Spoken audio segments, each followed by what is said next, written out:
This is part 2 of the paper, You Can't Go Home No More, Africans in America in the Age of Globalization. And it's part of what became chapter 2. In the book, West African Migrations, Transnational and Global Pathways in a New Century. The book was edited by me and Professor Olufemi Vaughan, and it was published by Palgrave Macmillan in 2012. These are pages 15 to 40. I also, this is part of pages 15 to 40.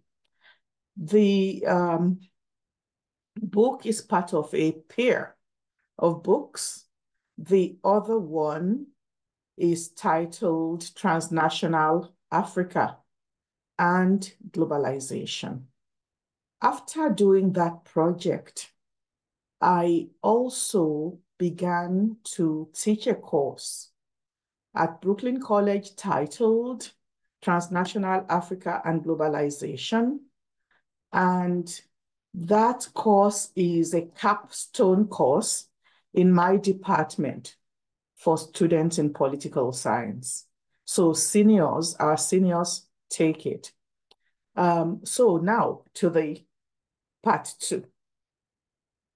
At that moment, it became crystal clear to me that the misgivings that I had felt and the sense of isolation and alienation at Columbia University were due to the hostility and animosity that, while unexpressed, was part of my experience thus far.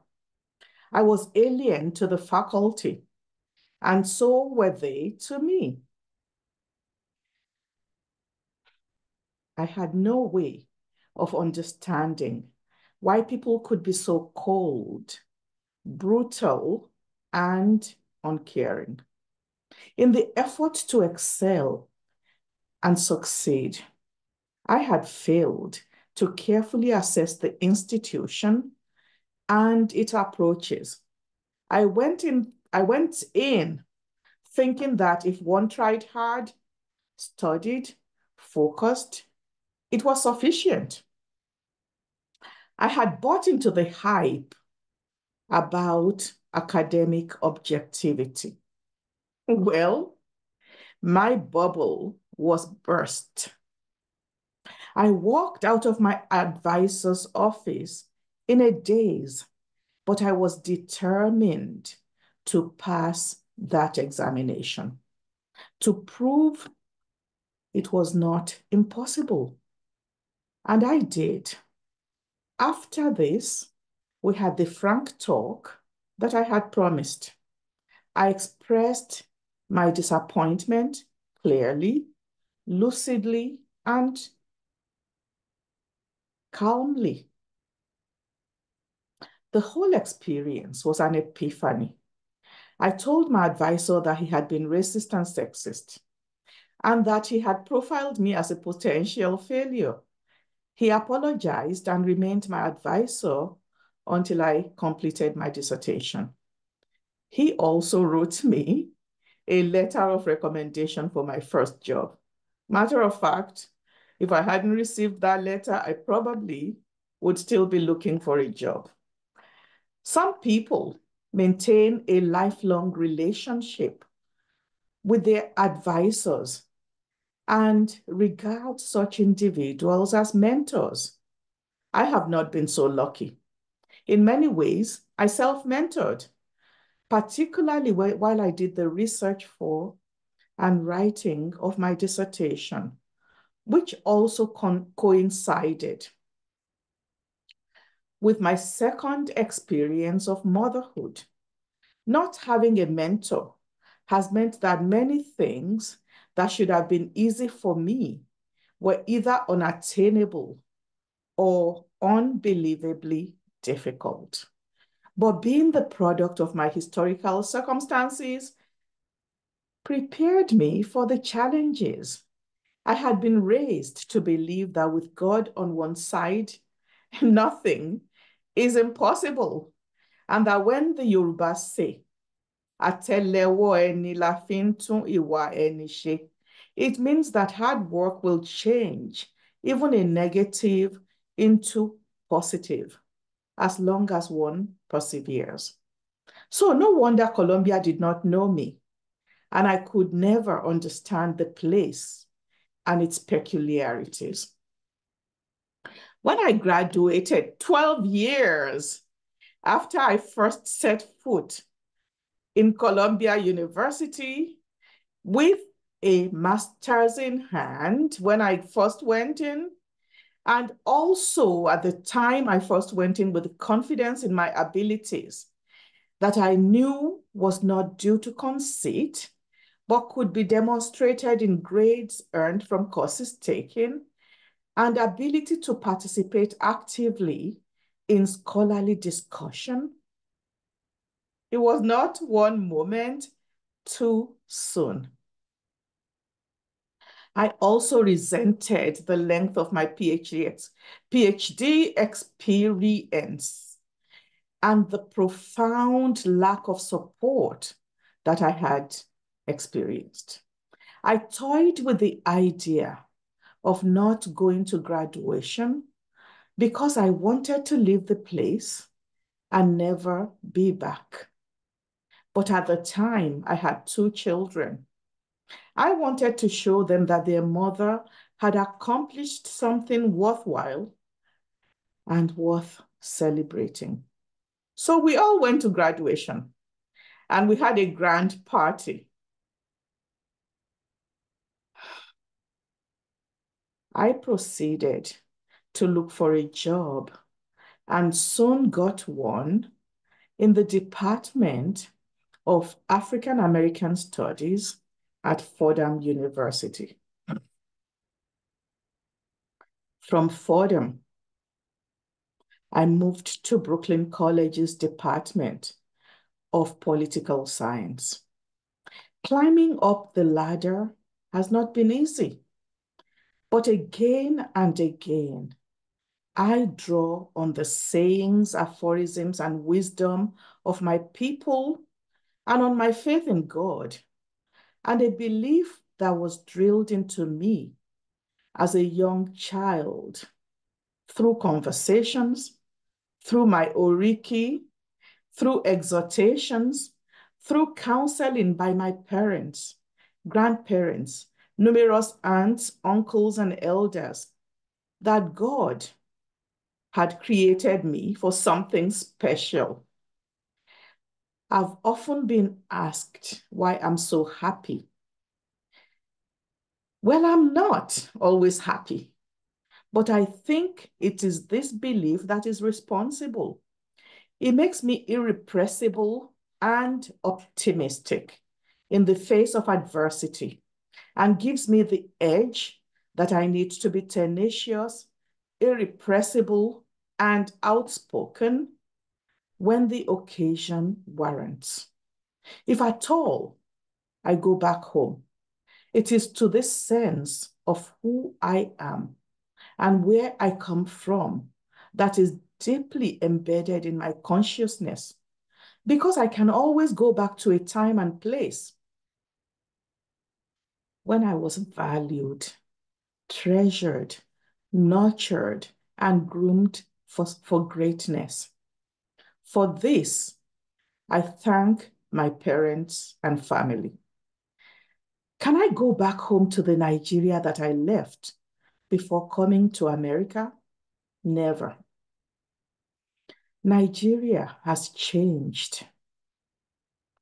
The economy went to the dogs and is yet to recover in a way that impacts the lives of the majority of its citizens positively. I left while Nigeria was ruled by a military regime, the Buhari Idi Agbon regime, and it is now democratizing. I also have lost 2 siblings, my grandmother and my father, as well as my mother while here. Nobody can say my Oriki like my grandmother. And after that, my mother. Nobody can pray in Yoruba like my father and mother. Nobody can show me by example how to be disciplined and principled quite like my parents. Nobody else insists on excellence in all things just like my parents. Nobody is quite as self-denying and as thrifty as my father. My siblings were loving, generous, and kind, and they both died before they had the opportunity to live independently and make their way in the world. Lagos became run down, and at the time I wrote this paper, it was being restored, but with a measure of harshness by the Fashola administration, with people's makeshift houses and markets being bulldozed in a manner that recalls the days of military dictatorship. But it looks a little better. And most people like it so much that the pain and anger of the dispossessed is blithely ignored. But I want people to remember places like Morocco. I want them to remember the slums of Nigeria and the privations and precarity of the people in those places. To go back to the paper, people have changed, growing older, more jaded, experiencing the privations of the Structural Adjustment Program, or SAP, during the most difficult years of Nigeria's economic crisis. Seeing the Naira, Nigeria's currency, become worthless, having to scramble around to make ends meet, and scrounging, becoming frustrated, and sometimes leaving Nigeria, some due to political persecution, some for reason of economic desperation, some vowing never to return. I became determined to understand what happened to push Nigeria's economy so speedily from boom to bust, and what possibly could be done about it. Since Nigeria's fate resembled that of many African, Asian, and Latin American countries, thence began my inclusion of structural adjustment in my research program. I also noticed that many of these countries were democratizing, and that both the adoption of the structural adjustment program and democratization were driven by globalization. My PhD research was designed to inquire into the linkages between globalization, democratization, and economic liberalization. It was revised and published in the book, A Sapped Democracy, the Political Economy of the Structural Adjustment Program and the Political Transition in Nigeria, 1983 to 1993. This was published by University Press of America in 1977-78. My other research projects, including an ongoing one on gender, power, and leadership in African-initiated churches in Nigeria and the US, now it's Nigeria and her diaspora. And another on state civil society relations in Nigeria keep me focused on both home and place of sojourn in a process that seeks to explicate, interrogate, and analyze aspects of what it means to be African in contemporary times by drawing on my training, interests, and interdisciplinary methods that I have learned over the years. Growing up as a child in Lagos, Nigeria, many a time I heard, East or West, home is the best. From people who had gone, were contemplating going, had returned, or who were merely thinking of the experiences of those involved in going abroad, whether locally within our far-flung country or regionally within the continent, or even far, far away to other countries. The Yoruba equivalent of the aphorism is Ajoledun, Konile Marele. No matter how enjoyable the journey might be, one is bound to return home. Ilé làbọ̀ ìsinmi oko. Home is the resting place for those returning from the farm or from labor. You labor abroad and rest at home also captures the essence of the importance of home, particularly in relation to the labor involved in migration or sojourn.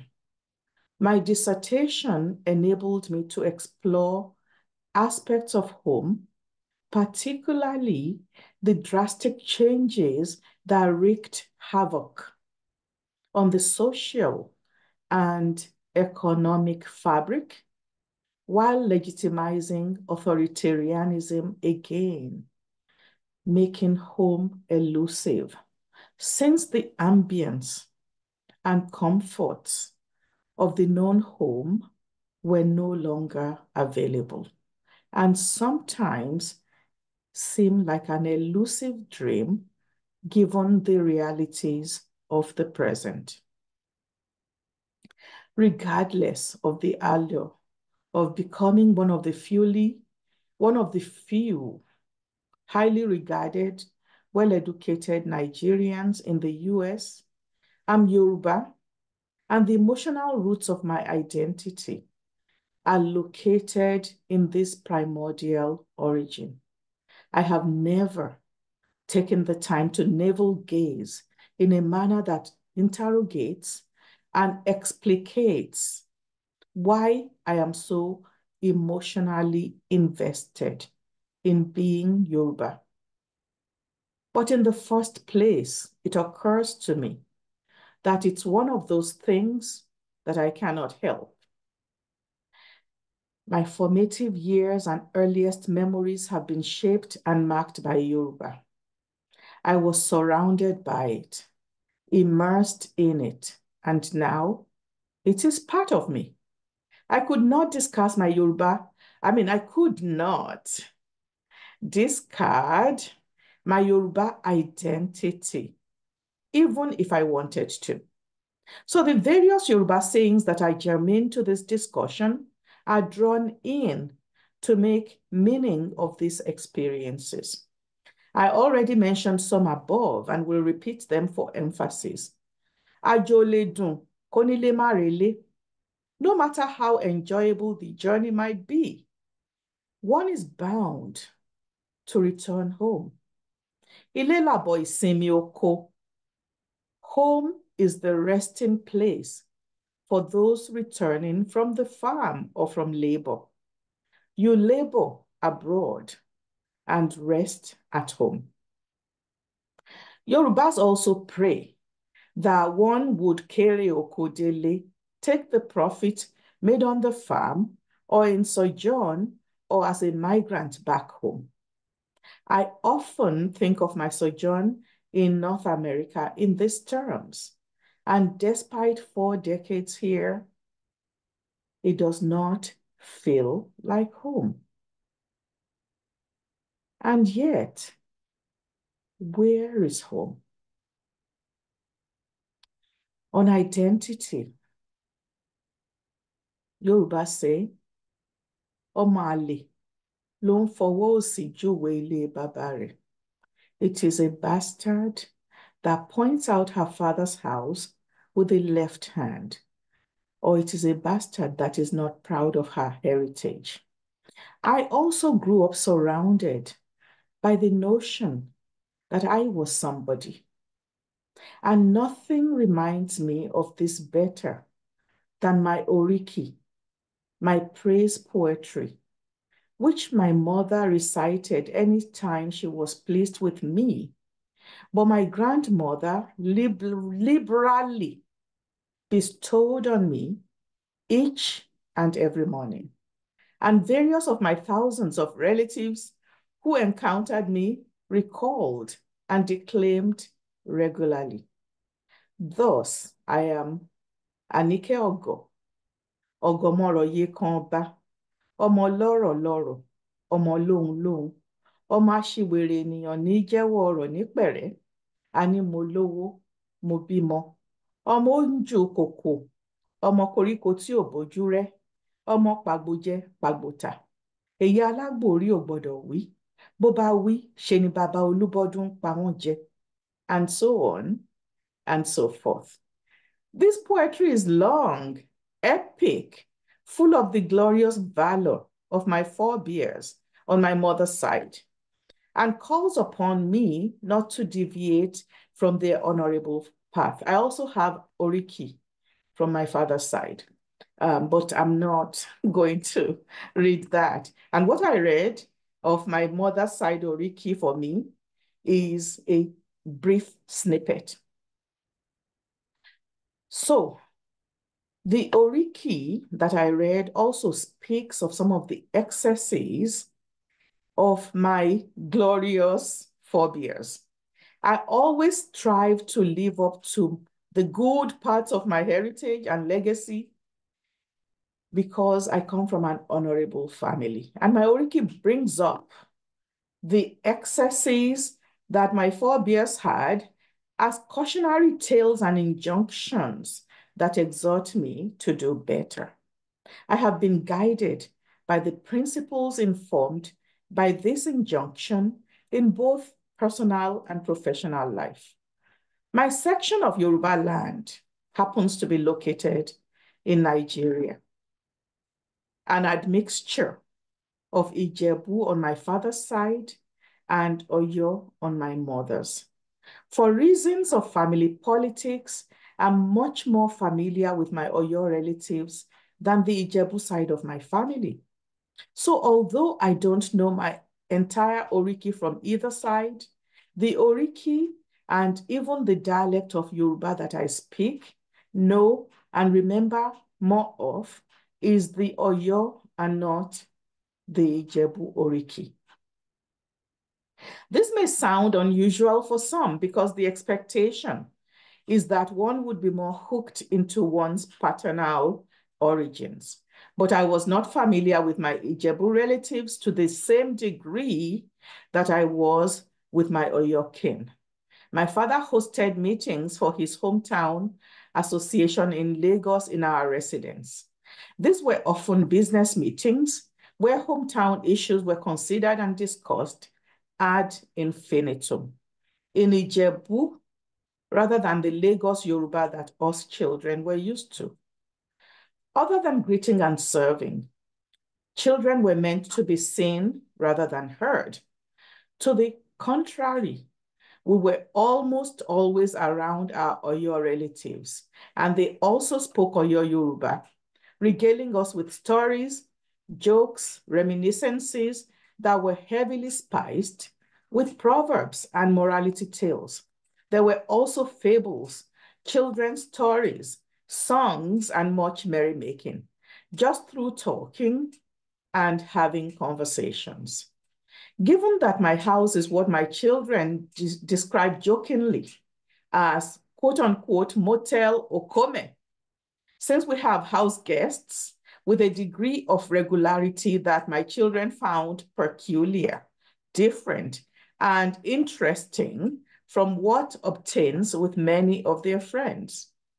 Luckily for them, they were able to experience snatches of those experiences when some of our relatives, both blood and fictive kin, visited. However, they have the advantage of not having to observe the seen but not heard condition that was the norm when I was growing up. I'm proud of being Nigerian, but being Nigerian does not preclude also being proud of one's ethnic origins.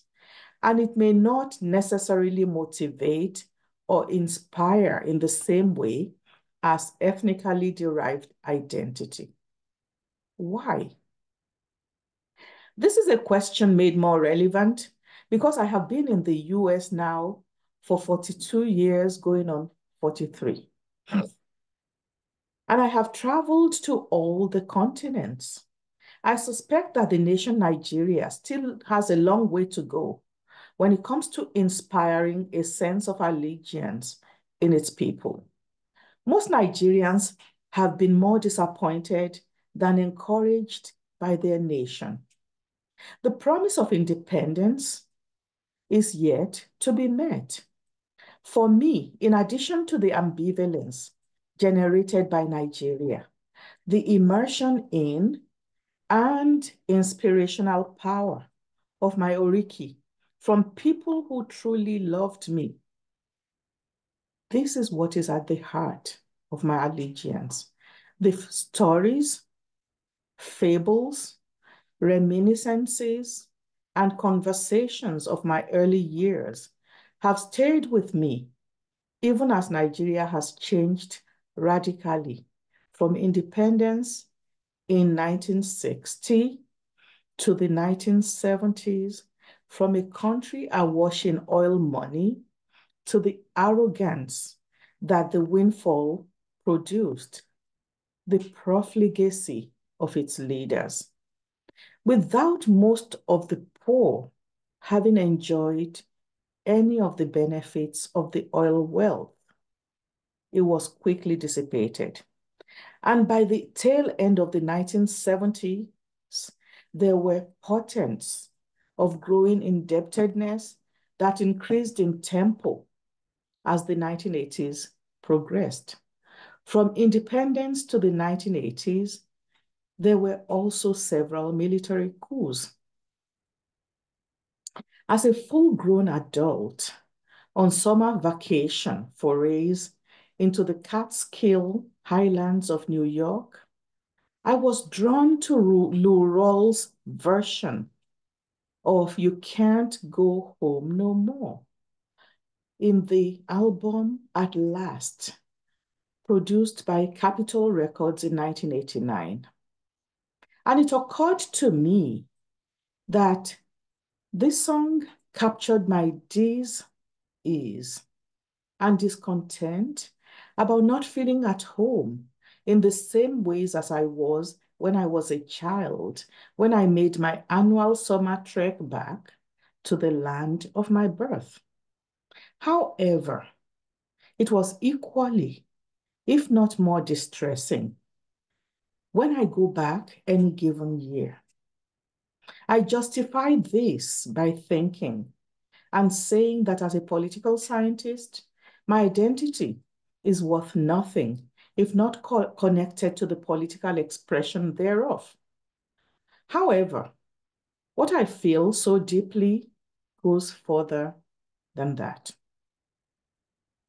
My dis-ease about not being able to make it back home to Nigeria any given summer resonates more with personal ties, social and cultural allegiances, and longing for familial connections than any civic proclivities. While I study Nigerian politics and remain committed to the explication of its twists and turns, my political identity does not only draw upon my Nigerian roots. It is actually one sense in which I have become somewhat of a citizen of the world. I'm just as committed to the study and explication of African diasporic politics in North America and Europe, the politics of international human rights, the politics of development, gender politics, and politics of war and peace in global relations. Being Nigerian and studying Nigerian politics has made me very aware of the pervasiveness of many of the injustices, excesses, inequalities, and inadequacies of political structures and systems. And I'm often struck by parallels between the politics of Nigeria and the American variant. Naturally, when I point out these parallels, many of my compatriots see me as comparing apples and oranges. And some even accuse me of being an apologist that overlooks and excuses glaring Nigerian imperfections while failing to appreciate America's contributions to world politics. This critique gets me thinking, wondering, considering why Americans are by and large so proud of their country's achievements and accomplishments. I have to say not all Americans, because there are Americans who are also very critical. And those are my best friends. And Nigerians see nothing of the sort in their country's history. I wonder why Nigeria and Africa are often measured using the lowest common denominator type parameters, and America and Western Europe the highest. Why is it that despite its history of forced appropriation of land, plunder, institutionalized slavery and racism, imperialism, and other shortcomings, America seems like the promised land to so many Nigerians and Africans who constantly call upon it to save their countries from, quote, predator, quote, vulture, quote, vampire, and, quote, failed states, unquote, that visit human rights abuses on their own people with impunity. I wonder when this happens, if the, quote, pro-democracy activists, unquote, who raise this alarm and call with alacrity for salvation from these African states and regimes know anything about American and world history. Do they know about the foundations of this country that is America? Do they know the nitty-gritty of the history of institutionalized slavery, of Jim Crow segregation? Are they aware of the long and arduous years of the civil rights movement? Do they believe that we are in a post-racial America? What do they think of the US Africa Command, or AFRICOM, ostensibly created to help Africa and Africans to deal with terrorism on the high seas, particularly in the Gulf of Guinea, where sweet crude or low sulfur petroleum is so plentiful? Do they think that China is the only foreign state that Africans should protect themselves from, or the other ones who think China would save us? Are they for real? What did colonialism mean? What does neocolonialism mean? Do they believe that colonialism is over? And anyone that points to its enduring influences is just making excuses? Of course, in my youth, I got into many heated arguments on these and other matters. Now I see many of these arguments as futile. I am disappointed too that Africans have mostly given up on Africa and the possibility that it can experience any meaningful change that is driven by endogenous factors. They are content to see Africa and Africans as people and continent that have not and will not contribute much to the production of knowledge. For many, attempts to consider the pre-colonial history of the continent and excavate its contributions constitute attempts and exercises in romanticization. For me, considering such things as romantic expressions of an overactive imagination and refusing to see parallels in behaviors, practices, and habits of political systems and actors here and there constitutes a bowing to colonial and imperial subjugation. Needless to say, this saddens and disturbs me more than corruption, more than impunity, more than human rights abuses, and more than anything, it evokes the response. Is it possible to go home anymore?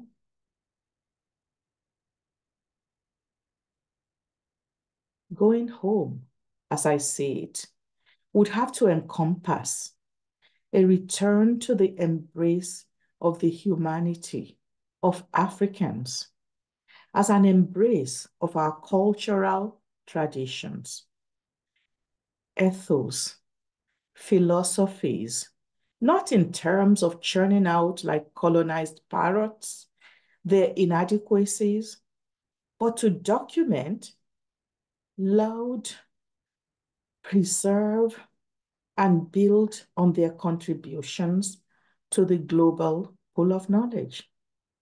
I have come to embrace the identity of a Black woman in America.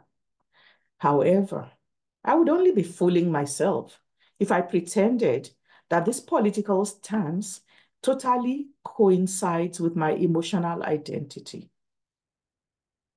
I would not trivialize the African American experience by pretending as though my Blackness is the same as that of an African American woman who is born in the US and who grew up here. I can, however, find common cause and build coalitions with African Americans, and I have attempted to do so over the course of my residence in the US. Those attempts have not always been accepted as good faith efforts. Sometimes I am rebuffed, pushed away, and otherwise rejected. I also know that African Americans have similar experiences with Africans, and so do people of African descent from other regions of the world. This is one of the challenges that subvert Pan-Africanist political activism by Africans in the diaspora. So we are going to stop with this section, and section 3 will come as soon as possible. Thank you.